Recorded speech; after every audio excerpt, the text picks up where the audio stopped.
My name was Oriv, 17, the quiet kid sitting in the back row, the kind of student teachers forgot existed and bullies remembered only when they needed someone to humiliate to get laughs. I never broke rules. I never caused trouble. I had one dream: finish school, go to university, escape this place where nobody ever understood me. I kept my head down. I kept my voice low. I stayed invisible. Except to her. Miss Shohana. Our psychology teacher. The only one who noticed details nobody else cared about. She could read expressions like textbooks, emotions like exams. People said she had a strange knowledge of students, almost scary, like she could see your future by just watching how you sat in your chair. She wasn't just a teacher. She was rumor, mystery, obsession. Parents respected her. Students feared her. But I didn't fear her. I was simply curious. On a Tuesday morning that smelled of chalk dust and rain, her voice cut through the noise as I walked in late. "Oriv," she said, without looking up from her notebook, "interesting how you claim to be invisible but arrive late enough to be seen." The class laughed. My cheeks burned, and I hurried to my seat. But then her eyes lifted, directly, piercing, like she wasn't looking at me, but through me.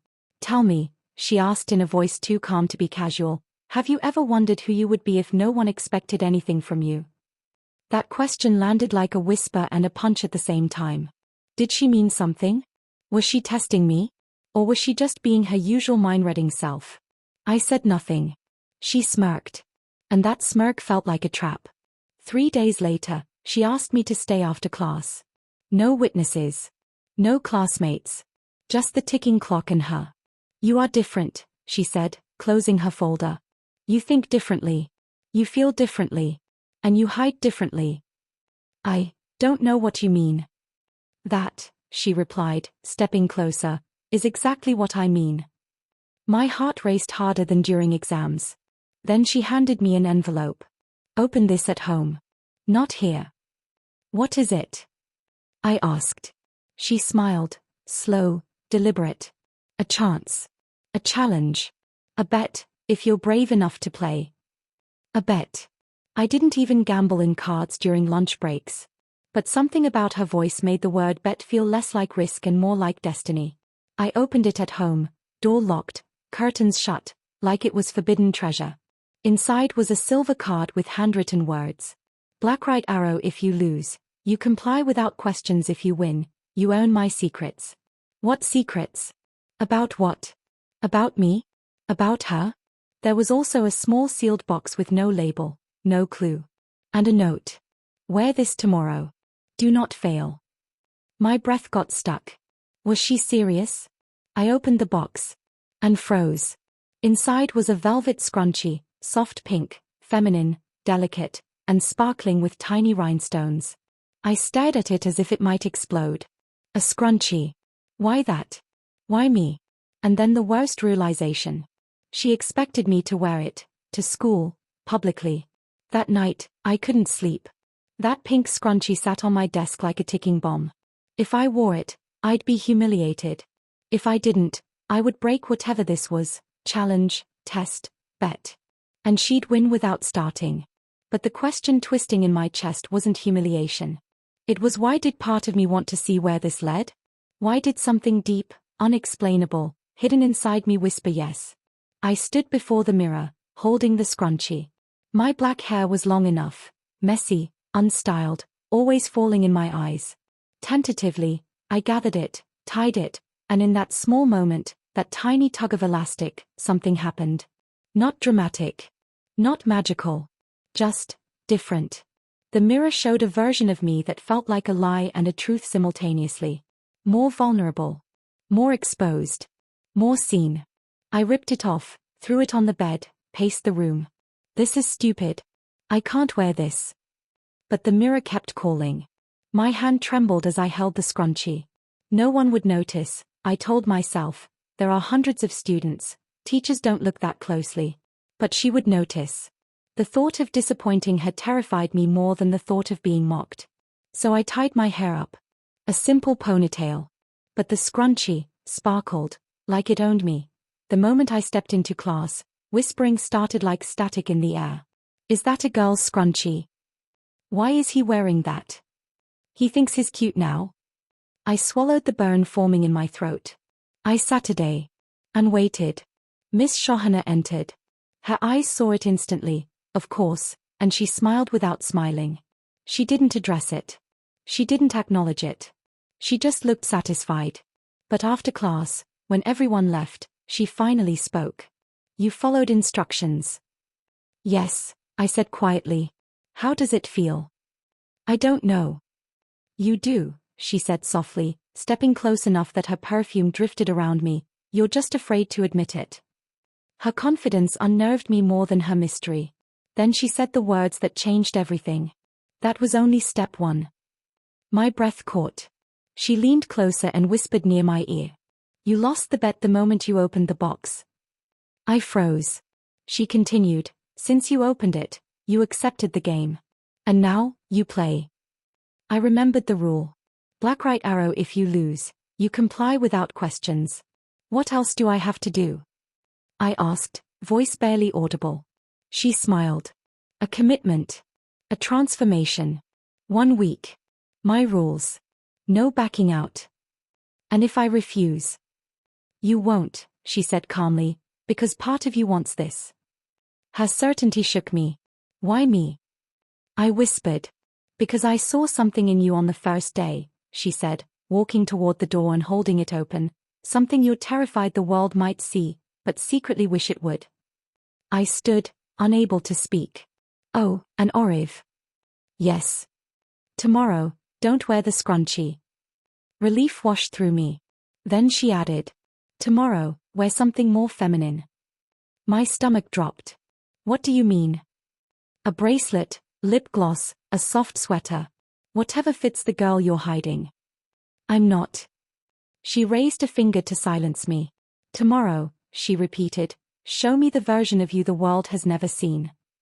Her last words branded themselves into my mind. This game is not about humiliation, it's about recognition. And that night, staring at my reflection again, for the first time ever, I wasn't asking, how do I stop this? I was asking, what would I even look like? That question kept me awake until sunrise. And I hated, and loved, that I wanted the answer. The next day didn't start with an alarm. It started with fear. Not fear of her. Fear of myself. Her words from yesterday kept looping in my head. Show me the version of you the world has never seen. I stood in front of my closet, full of normal boy clothes, hoodies, black jeans, shirts that hid everything, revealed nothing.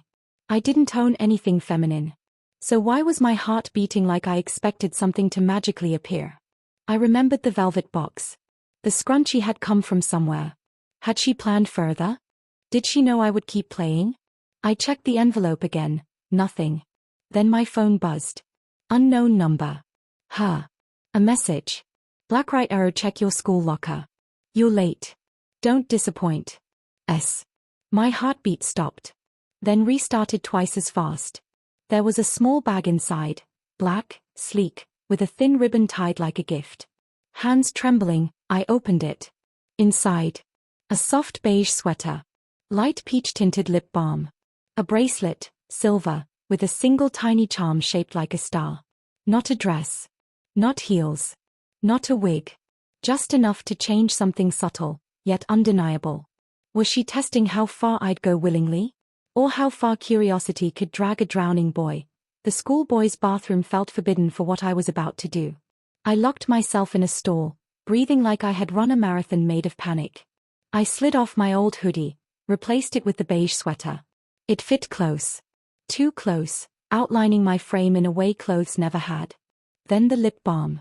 Tinted, soft, barely noticeable, but on me, it felt like a spotlight. The bracelet clicked around my wrist. My reflection looked like me, but softened, reshaped, slightly different. And the worst part?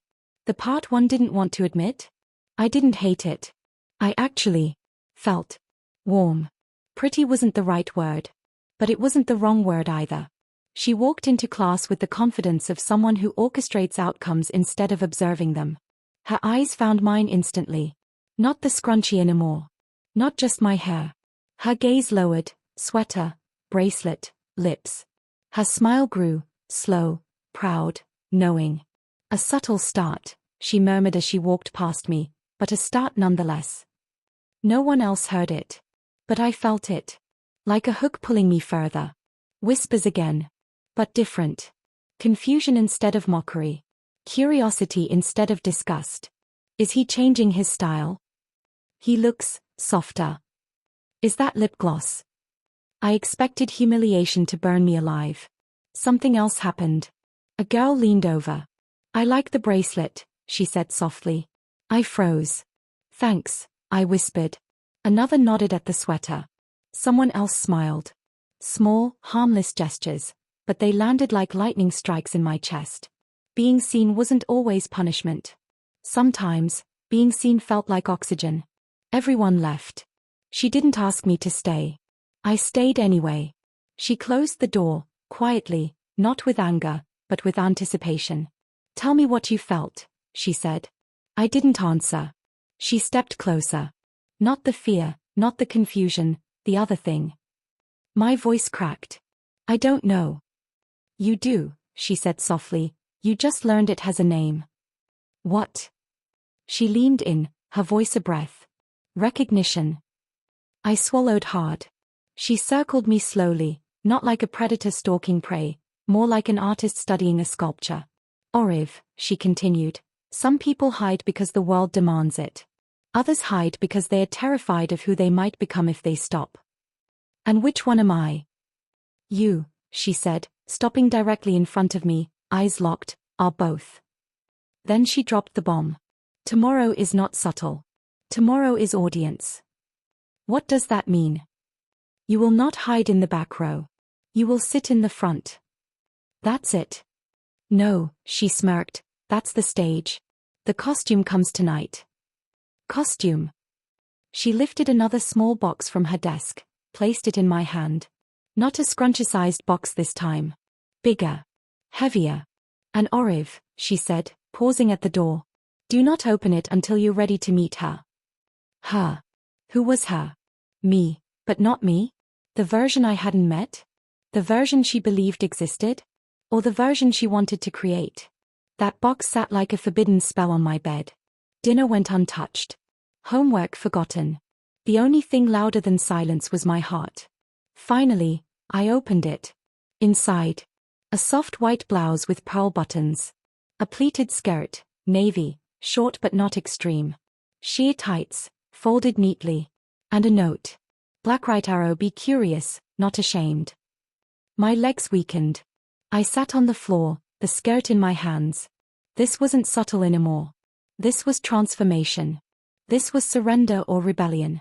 And for the first time, I didn't know which one I wanted. I tried the blouse. It didn't just change my reflection, it changed my posture. Shoulders back. Neck longer. Movement softer. The skirt. My hands shook as I pulled it up. It felt unreal. The tights, smooth, cool, delicate. I slid them on slowly, afraid they'd tear under the weight of my hesitation. Finally, I stood before the mirror. And I froze. Silence. Not the absence of sound, but the absence of denial. I wasn't looking at Oriv pretending. I was looking at someone who could exist. Someone who belonged somewhere. Someone real whispered through the reflection. I touched the reflection, fingers brushing glass, eyes stinging. Who are you? The reflection seemed to breathe the answer. Me. Ring. I jumped so hard the hanger fell. Who could be at the door? Panicking, I grabbed the nearest jacket, hid the skirt as much as possible, and peeked through the window. It was her. My teacher. At my home. At night. My chest turned to fire and ice at once. I opened the door a crack. She looked me up and down, jacket failing to fully hide the skirt. She smirked. Well, she whispered, you opened the box. I stepped back, letting her in, unsure if this was madness or destiny. You shouldn't be here, I muttered. Neither should she said, pointing toward my reflection in the hallway mirror. But she is. I swallowed. What do you want from me? It's not what I want, she said, stepping closer, her voice dropping. It's what you're afraid to admit you want. She gently took the collar of my oversized jacket, slid it down my shoulders, revealing the blouse, the skirt, the tights. And her smile was different this time. Not a smirk. Not mockery. Approval. And tomorrow, she said softly, she gets a name. A name. I whispered. Yes, she said, walking toward the door. Because once she has a name, she becomes real. My breath stuck. What name? I asked. That, she said, her hand on the doorknob. Is your choice. She paused. Looked over her shoulder. And left me with 6 words that hit harder than all the rest. Don't be late, young lady. The door closed. The room felt smaller. The mirror felt closer. And the reflection, the girl, the version of me. She wasn't looking away anymore. She was waiting. The night was endless. I didn't sleep, not because I wasn't tired, but because I was afraid that sleep would steal something I wasn't ready to lose. Every time I closed my eyes, I saw her. Not my teacher, me. The version of me who stood in the mirror wearing a skirt and tights, uncertain but alive. And every time I opened my eyes, the clothes were still beside my bed. Waiting. Calling. Demanding an answer. My alarm rang. But I was already awake.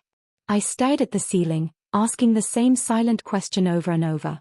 What am I doing? But the real question, the dangerous one, the thrilling one, was different. What if I don't stop? My hands moved before my doubt could stop them. The blouse, buttoning slowly, every click softer than expected but louder than guilt. The skirt, smooth, light, terrifying. The tights, sliding up my legs, hugging every doubt into silence. My reflection wasn't shocked anymore. She looked familiar. Like she had been waiting for years. But something was missing. The lip tint. The bracelet. The soft scrunchie in my hair. The details that whispered what the clothes shouted. When I was done, I wasn't a boy pretending. I wasn't a joke. I wasn't a dare. I was the secret becoming visible, even if only to myself. I opened the door, every step away from home another step into the unknown. The world didn't feel like the world. It felt like a stage, pavement like a runway I never practiced for. Voices were louder. Wind colder. Time slower. My heart louder than the cars passing. 2 girls walked past me, their conversation continued, but their eyes lingered. Not disgust.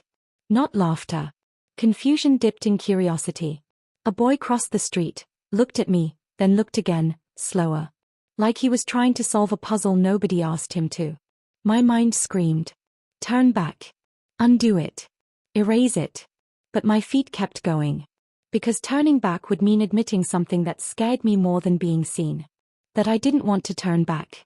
The gate felt like the border between worlds. Before it, fear. Inside it, exposure. I stepped through. Eyes turned. Whispers sparked like matches hitting gasoline. Some mouths fell open. Some smirked. Some whispered too loudly to be accidental. But none of them stung more than the ones that didn't react at all, the ones who looked quietly, curiously, like I wasn't wrong, just unexpected. She was waiting in the hallway, leaning against the wall, arms crossed, like this was all exactly on time. Her eyes traveled from hair to skirt to tights, slow enough that I felt every inch of her gaze. Good morning, she said with a calm smile. Her voice was soft, but the power behind it wasn't. I swallowed. Good morning. And, she leaned slightly closer, what's her name? Silence. My lips parted but nothing came. She raised a brow, patient, provoking, daring. I whispered something I wasn't prepared to hear escape me. Aria. The name felt like silk on my tongue. Her smile widened. Welcome to class, Aria. 3 words. Just 3. But they rewrote me. She pointed to the front seat. Of course she did.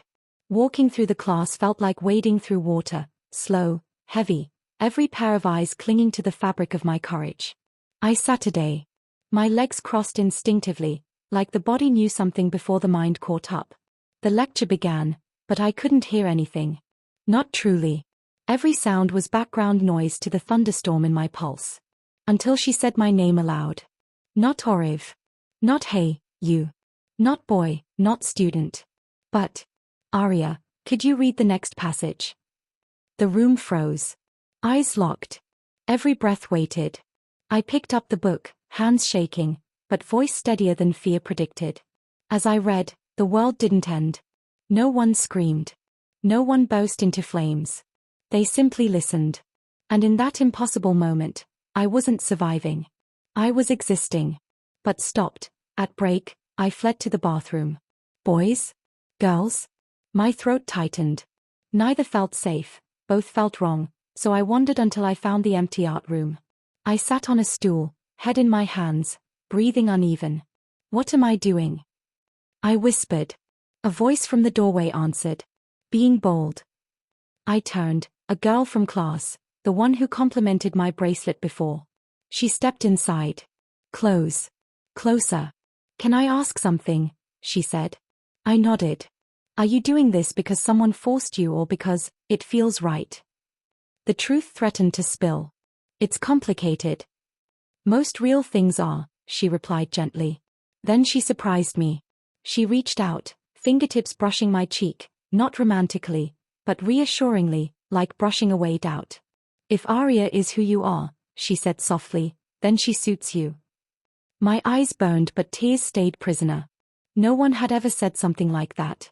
No one had ever seen me without trying to define me. Before I could respond, the door opened. And there she stood. My teacher. Watching. Studying. Possessing the moment with a stare that pulled breath from lungs. The other girl nodded politely and left. My teacher stepped inside, closing the door behind her. You're doing remarkably well, she said, voice steady. This isn't a performance, I replied, surprising myself. I know, she said calmly, that's why it's powerful. I stood, anger and confusion wrestling in my chest. Why are you doing this to me? Doing, she repeated. Or offering. People are staring. Talking. And how does that make you feel? Exposed. And alive. Silence. She stepped closer, her tone softened, almost painfully gentle. I see something in you because it's something you've been hiding from yourself. You don't know me, I snapped. I know enough, she whispered. You didn't break. You blossomed. Her words hit like warm water on frozen skin. Soft. Dangerous. Unavoidable. When class ended, some people smirked, some avoided, some stared openly. But none of it crushed me the way I expected. Because hidden beneath fear, something else simmered. A dangerous sense of possibility. She caught up to me near the exit. A good first day, she said. This was never a day, I replied quietly. This was a beginning. Her eyes gleamed with something unreadable. Do you want to stop? She asked. I opened my mouth. No words. Because the truth wasn't simple. Stopping meant losing something unnamed. Continuing meant stepping into fire willingly. She leaned in, her whisper threading into my thoughts. Tomorrow, something more ambitious. What does that mean? You'll see. She walked away, leaving me standing in the doorway of two lives. Behind me, Oriv. Ahead, Arya. And between the two, a teacher holding secrets sharper than scissors. At home, I stared at the clothes again, but they no longer felt like costumes. They felt like a language I never learned but somehow understood. I wasn't supposed to want this. I wasn't supposed to feel this. But I did. And the scariest part wasn't the realization. It was that she knew before I did. The bet wasn't the danger. The transformation wasn't the danger. The real danger was simple. She wasn't just shaping my appearance. She was shaping my identity. And I didn't know if she wanted to reveal it. Or claim it.